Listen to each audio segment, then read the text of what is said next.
ராமலிங்காபயம்.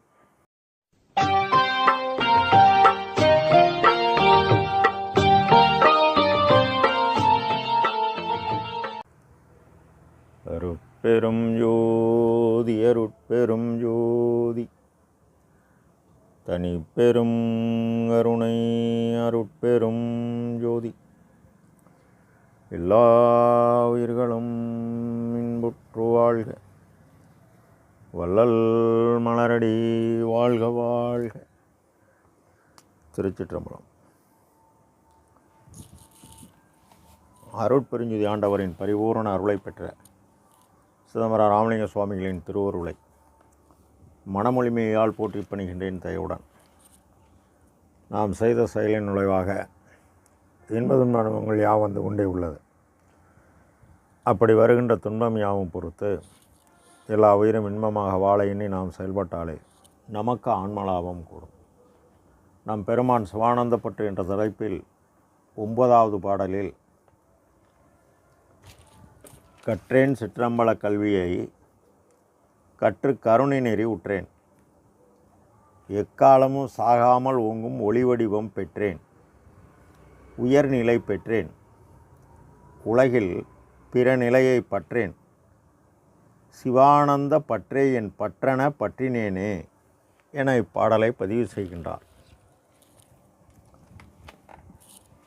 சிவானந்த பற்றே என் பற்றென பற்றினேனே, இது சாதாரண வேலையல்ல. நாம் செய்த செயலால் இன்பதுன்ப அனுபவம் வந்து கொண்டே உள்ளது. இன்பம் என்றால் ஆன்மாவின் பிரதிபலிப்பாகிய மனம் சந்தோஷமாக உள்ளது. துன்பம் என்றால் ஆன்மாவின் பிரதிபலிப்பாகிய மனம் கஷ்டம் துக்கம் அடைந்து உடலுடன் உள்ள கருவி கரணம் தளர்ந்து வாட்டமடைகிறது. இதற்கு காரணம் அன்றாடம் நாம் செய்யும் செயலே. இது கர்மா என உள்ளது. இயற்கை உண்மை கடவுள் அருட்பெருஞ்சுதி ஆண்டவர் எங்கு உள்ளார் என்ற கேள்விக்கு பதில் இதுவரை கூறப்படாத வெளிப்படாத உண்மை. அதாவது 12/4/1071 பின் வெளியாகிறது. ஐயா தெளிவாக அன்னப்பார் பால் அழகாம் நிலையுடை, அதாவது புருவமத்தி உள்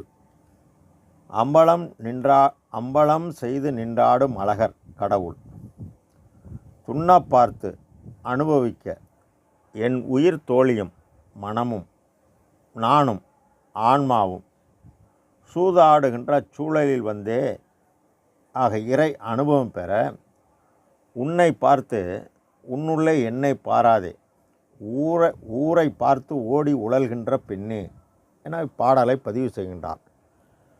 ஆக பெண் ஆன்மா, ஆண் கடவுளை காதல் செய்யணும். அது எவ்வாறு செய்ய வேண்டுமெனில் கடவுளை ஆன்ம அறிவை கொண்டே காதல் செய்ய வேண்டும். மேற்படி அறிவு ஆன்ம வியாபக ஆலயமாகிய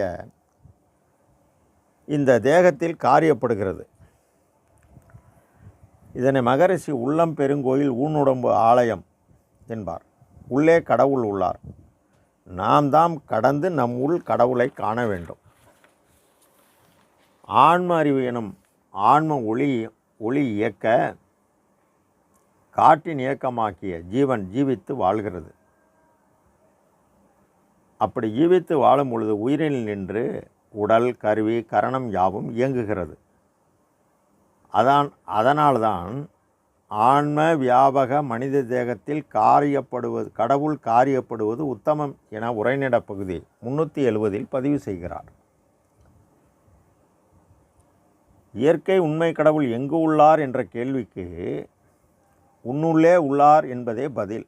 இந்த பதில் யாருக்கெனில் அறிவு விளங்கிய ஜீவர்களுக்குத்தான். அவர்கள்தான் ஜீவகாருண்ய ஒழுக்கமே கடவுள் வழிபாடாக்கி அறமிராத உழைத்து தன் தேவை போக மீதமுள்ள பொய்ப்பொருளை தன் தரத்துக்கு தக்கவாறு கடைசி வரை இதுவே கொள்கையாக கொண்டு அறமாக விளங்கும் கடவுளை ஆன்மா காதல் செய்ய வேண்டும். அப்படி இருந்தால் அறங்காதல் செய்தேனை ஆண்டு கொண்டு இங்கே, அதாவது உன் புருவமத்தி உள் அருட்பெருஞ்சோதியாய் ஆடும் அழகர் அவர். நீ அவரை பார்க்கணும் என்கிற பக்குவ அதிதீவிர விடா விருப்ப நன்முயற்சி கொண்டு தினசரி உயிர்கருணையாகிய ஜீவகாருண்யம் செய்ய செய்ய கடவுள் எல்லா உயிரிலும் ஆன்ம சிற்றணு ஒளியாய் உள்ளார். இதனை உலகநிலை முழுதாகி ஆங்காங்குள்ள உயிராகி உயிருக்கு உயிராம் ஒளி தானாகி, ஆக காற்றின் இயக்கமாகிய உயிரை ஒளி இயக்கமாகிய ஆன்மா இயக்க இந்த ஆன்மா உள் ஒளியாய் நின்று ஆன்மாவை இயக்குகிறார் இயற்கை உண்மை கடவுள். எவ்வாறெனில் பரமாச சொர்பர் அனாதியாய் உள்ளார். இவர் இயற்கை உண்மை கடவுள். அவரே உயிருள் யாம் எம்முள் உயிராக சிதாகாசம் எனும் புருவமத்தியில் அனாதியாய் உள்ளார். ஆன்மா என்றும் அழியாது, கடவுள் என்றும் அழிய மாட்டார்.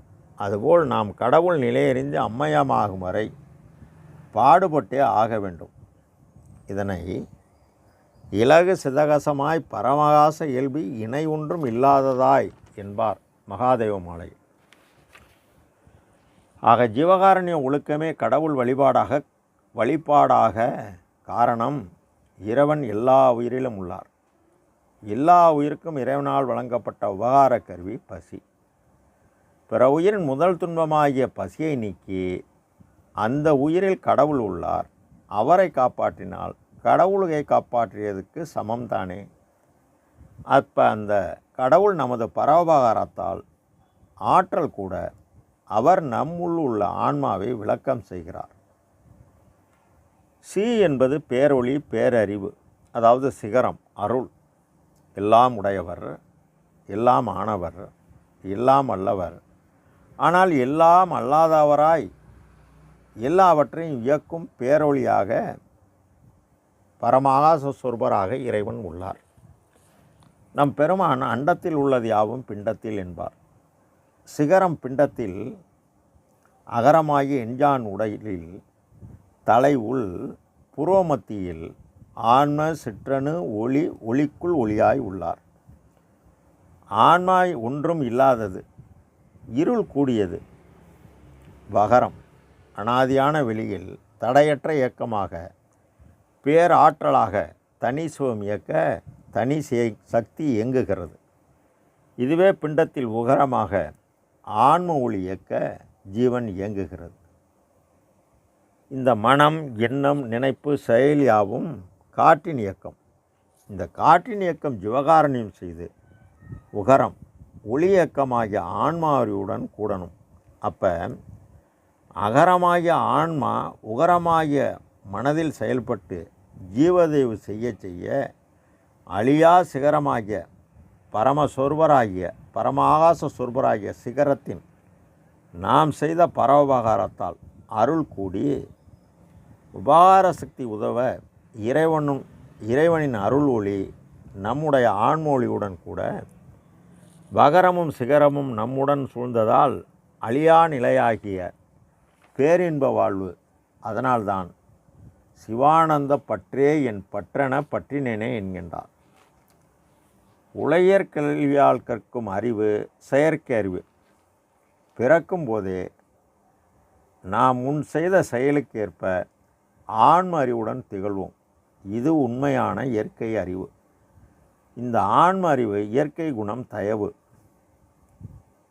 கருணை நெறி உற்றேன். பெருமானுக்கு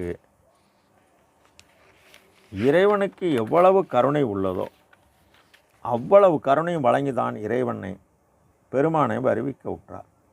இதனை என்னையும் இரக்கம் தன்னையும் ஒன்றாகவே இருக்க இசைவித்து இவ்வுலகில் நிலை பெற்று வாழ்வுறச் செய்த கருணை வள்ளல் நீ என்பார்.